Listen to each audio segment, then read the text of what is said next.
Hello everyone, कैसे हो आप सभी। उम्मीद करती हूँ आप सभी बहुत अच्छे हैं और मैं भी बहुत अच्छी हूँ, क्योंकि आप लोगों का प्यार और सपोर्ट मुझे बराबर मिल रहा है। देखिए, अभी तक हमने धातु रूप का उपयोग कैसे लिया जाता है, किस प्रकार धातुओं का उपयोग करने से सेंटेंस फ्रेम होते हैं।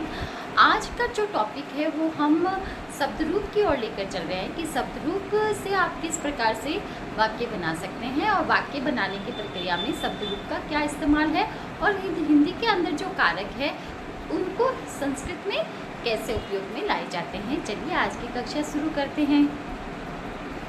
तो भिखारी के लिए, ठीक है, भिखारी के लिए शब्द आ गया भिक्षुक, लेकिन के लिए क्या शब्द आएगा?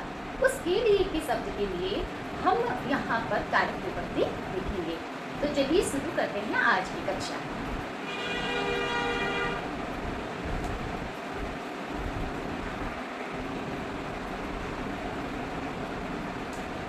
हाँ, तो मैं कह रही थी कि हिंदी में जैसे हमने में को के लिए, ये तो हमने हिंदी में लिख दिया, लेकिन संस्कृत में हम इसका कैसे उपयोग करेंगे? तो संस्कृत में इसका उपयोग करने के लिए कारक विभक्ति चिन्हों का प्रयोग होगा और वो कारक विभक्ति चिन्हों का काम करते हैं शब्द रूप। उदाहरण के लिए मैं यहाँ पर एक शब्द रूप लिख रही हूँ। हम सभी को पता है कि संस्कृत में 3 वचन होते हैं, एक वचन, द्विवचन और बहुवचन। 3 वचन होते हैं जहाँ पर हिंदी और इंग्लिश में जहाँ पर सिंगुलर और प्लूरल की ही बात की गई है, हिंदी में जहाँ पर एक वचन और बहुवचन की ही बात की गई है, वहाँ पर संस्कृत में द्विवचन की स्पेशल बात की गई है। तो यहाँ पर देखेंगे कि जो शब्द रूप है वो सारे संज्ञा शब्द होंगे या सर्वनाम शब्द होंगे, इनके रूप चलेंगे और इन संज्ञा सर्वनाम शब्दों को हम एक, दो और अनेक के रूप में देखेंगे। जैसा कि हमने धातुओं के अंदर भी एक, दो, अनेक के रूप में धातु रूप लिखे थे। एक वचन, द्विवचन, बहुवचन धातु रूप में भी होते हैं। तो अगर एक वचन का सब्जेक्ट है, एक वचन का संज्ञा या सर्वनाम शब्द है, तो धातु भी एक वचन की होगी। द्विवचन का संज्ञा या सर्वनाम शब्द है तो धातु भी, क्रिया भी द्विवचन की होगी। बहुवचन का संज्ञा या सर्वनाम शब्द है तो क्रिया भी बहुवचन की होगी। तो ये बात हमने पिछली कक्षा में भी समझी और यहाँ पर भी समझेंगे। एक वचन, द्विवचन, बहुवचन। अब देखिए यहाँ पर विभक्ति 7 विभक्तियां मानी गई है। प्रथमा, द्वितीया, तृतीया, चतुर्थी, पंचमी, षष्ठी, सप्तमी और संबोधन।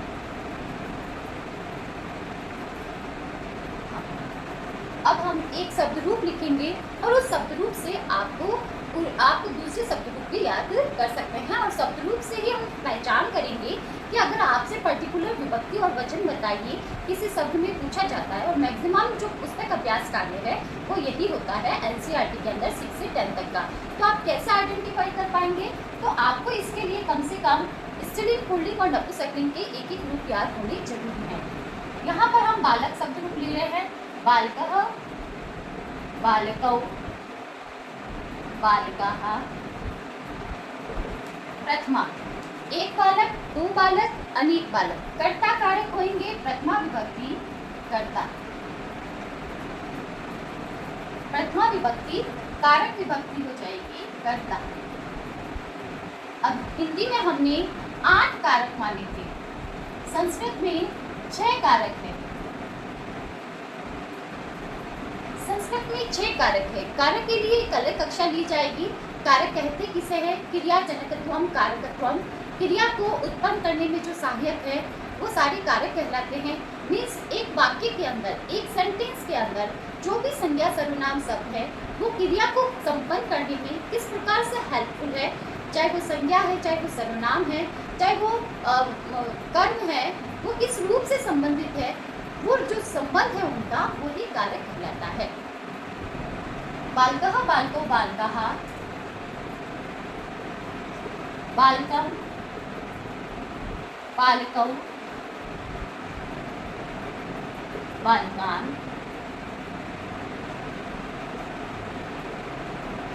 बालकी, बालकाभ्यां, बालिकै, बालकाय,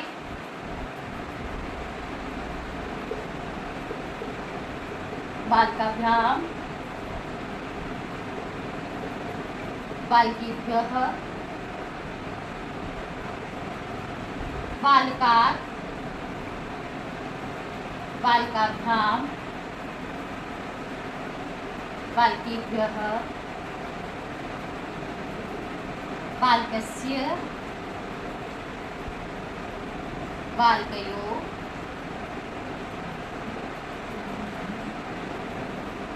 बालकानां,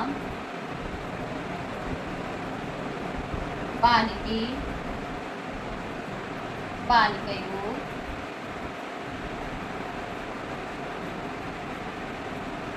बालिकेषु, और सप्तमी के अंदर और संबोधन के अंदर आएगा हे बालक। सप्तमी में हमेशा प्रथमा रिपीट होती है, हे बालक, हे बालकौ, यही आएगा, हे बालकौ, हे बालिकाः, हे बालिकाः।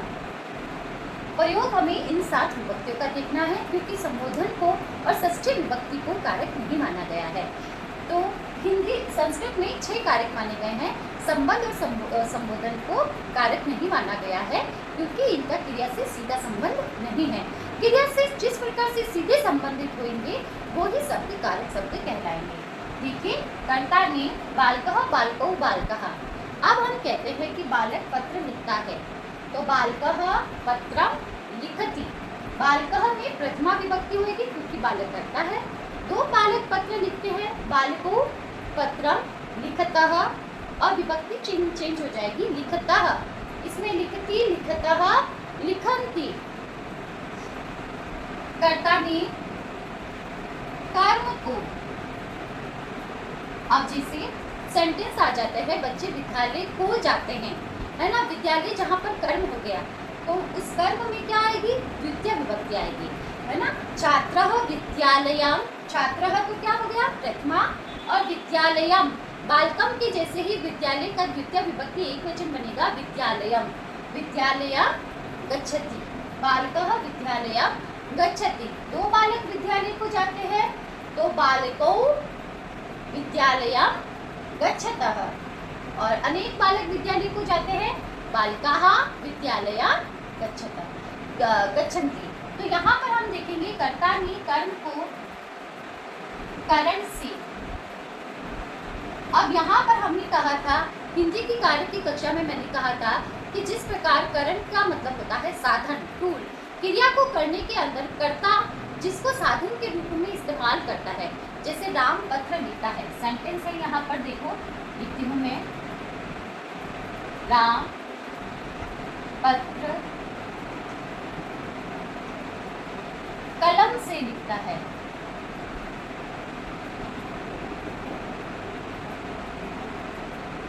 तो राम यहाँ पर क्या हो गया, प्रथमा आएगी, रामः। पत्र यहाँ पर कर्म कारक है, पत्रम। कलमेन, अब यहाँ पर क्या आएगा, कलमेन, क्योंकि कलम यहाँ पर क्या है, साधन है, करण कारक है। तो करण में यहाँ पर तृतीया विभक्ति, बालकेन के जैसे ही कलमेन, रामः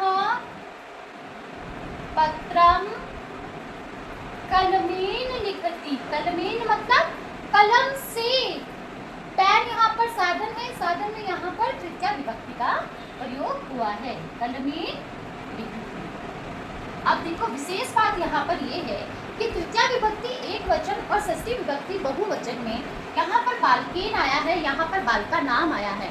लेकिन वही अगर हम राम का रूप है, गुरु का रूप है, जहाँ पर यहाँ पर न से पहले रस री का आगम होता है, तो न को न हो जाता है, और वहाँ पर शब्द बन रहा है रामेण, रामेण न हो रहा है न की जगह, और वहाँ पर रामाणाम हो रहा है, बालका नाम की जगह रामाणाम हो रहा है। क्यों हो रहा है, क्योंकि नियम कहता है कि रस री से पहले अगर रस री अगर पहले हो और बाद में न है, तो न को न हो जाएगा।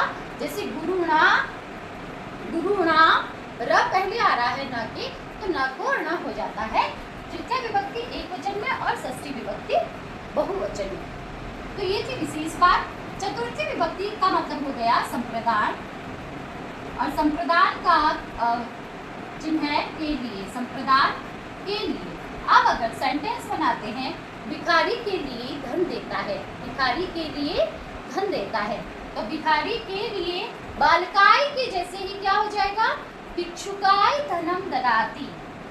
सेंटेंस क्या हो जाएगा, भिक्षुकाय धनम ददाति, भिखारी के लिए धन देता है। सेंटेंस आपको दे दिया जाए, भिखारी के लिए धन देता है, सेंटेंस को संस्कृत में फ्रेम करो तो आप भिखारी को फिर भी भिक्षुक स्ट्राइक कर जाओगे, लेकिन के लिए शब्द क्या लाओगे, तो अगर आपने ये कारक चिन्ह पढ़ा है और इस कारक चिन्हों का प्रयोग विभक्ति के अनुसार होता है, और चतुर्थी विभक्ति आपने अगर बालक का रूप याद किया है तो भिक्षुकाय धनम ददाति, भिखारी के लिए धन देता है। उसी तरीके से ब्राह्मणाय भोजनम ददाति, ब्राह्मण के लिए भोजन देता है ना।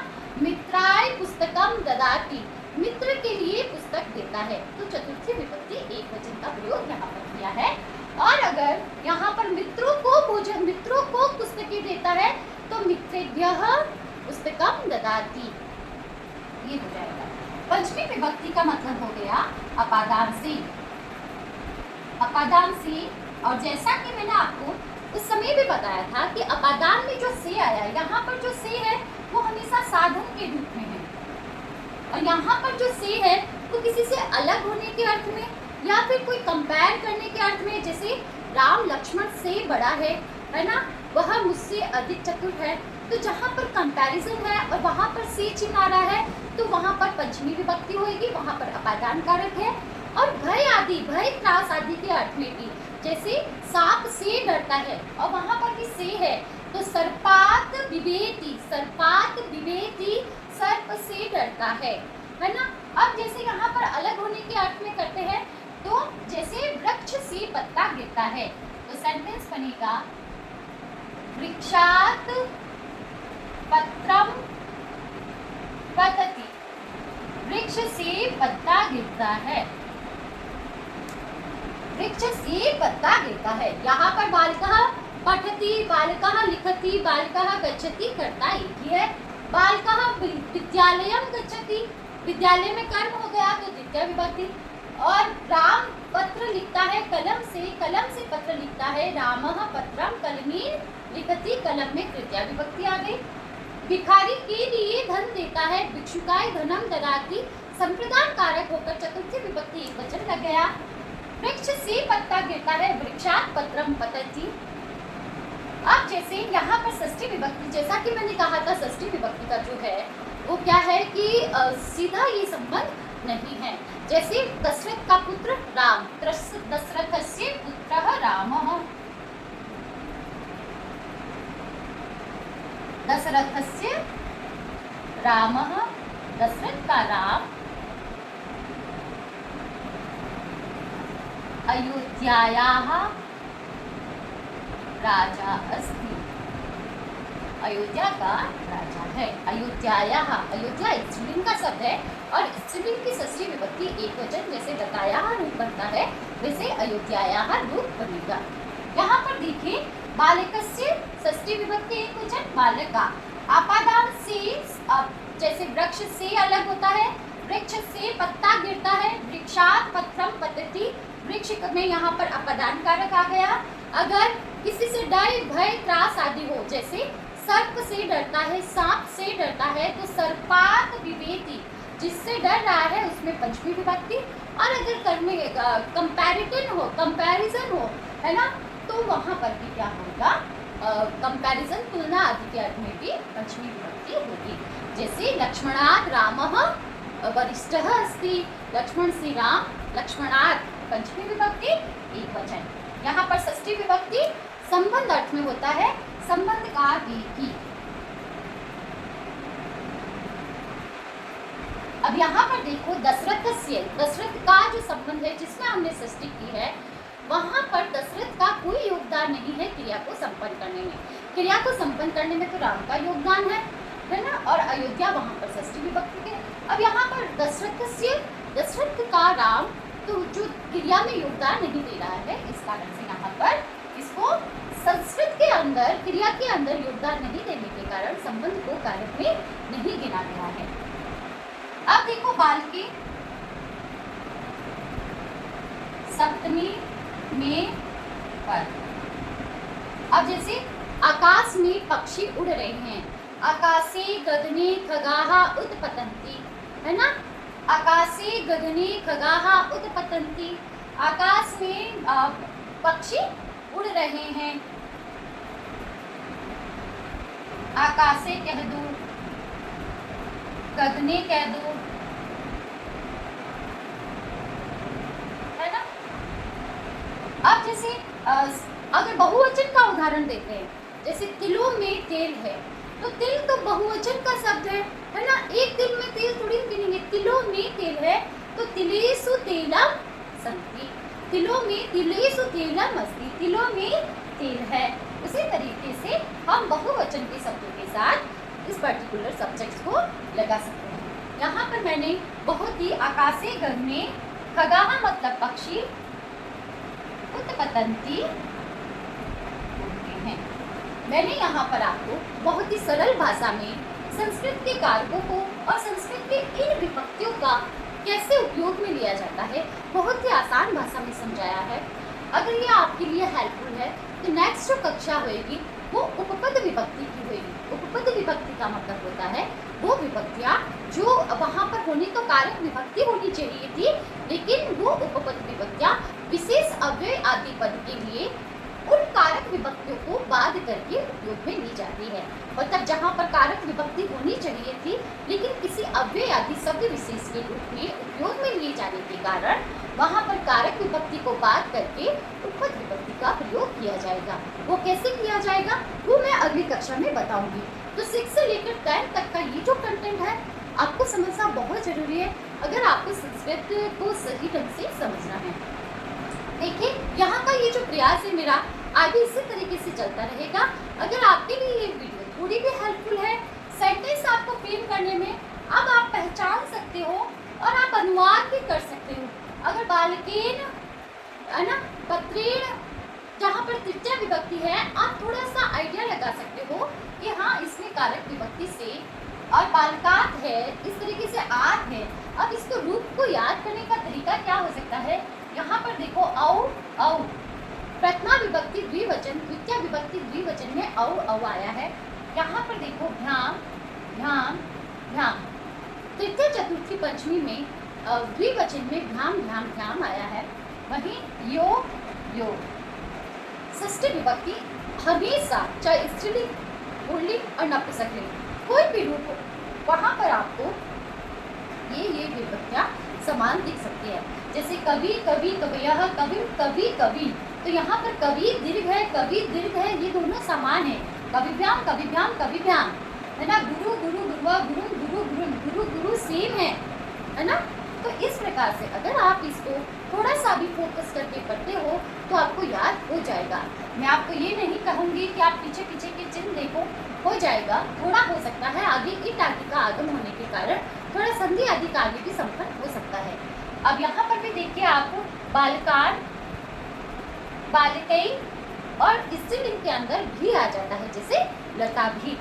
अब यहाँ पर व्यह व्यह, यहाँ पर नाम या नाम दिखेगा और सप्तमी विभक्ति बहुवचन में सु पीछे दिखेगा। अगर आपको आइडेंटिफाई करना है तो आप इस तरीके से पहचान कर सकते हैं। अह अम एन आई आर स्या ए, आप थोड़ा सा इसे 3 से 4 बार लिखेंगे। 3 से 4 बार लिखने के बाद में रूप अच्छे से याद हो ही जाते हैं। आपको थोड़ा सा इन गर्मी की छुट्टियों में अभ्यास करना चाहिए ताकि आप 2 कदम आगे हो सकते हो दूसरे विद्यार्थियों से। तो इसी आशा के साथ कि आपकी जो बोर्ड में बैठने वाले एस्पिरेंट्स है इस बार के, और जो 9th में हैं, 8th में हैं, 7th में हैं, चाहे अगर वो इस वीडियो को देख रहे हैं तो अभी से इसके नोट्स बनाइए, इसको तैयार कीजिए, इसको समझिए कि कैसे थिंग्स हैपन होती है, किस तरीके से वाक्य निर्माण हो रहे हैं, इसके पीछे का लॉजिक क्या है। अगर आपको कोई कठिन हार्ड लगता है, आपको उसको समझने में डिफिकल्टी आती है, तो निश्चित रूप से आप इस वीडियो के कमेंट बॉक्स में आप कमेंट्स जरूर करें और मैं उस पर पूरी तरीके से आपको समाधान देने का प्रयास करूँगी। इसी उम्मीद के साथ आप सभी के साथ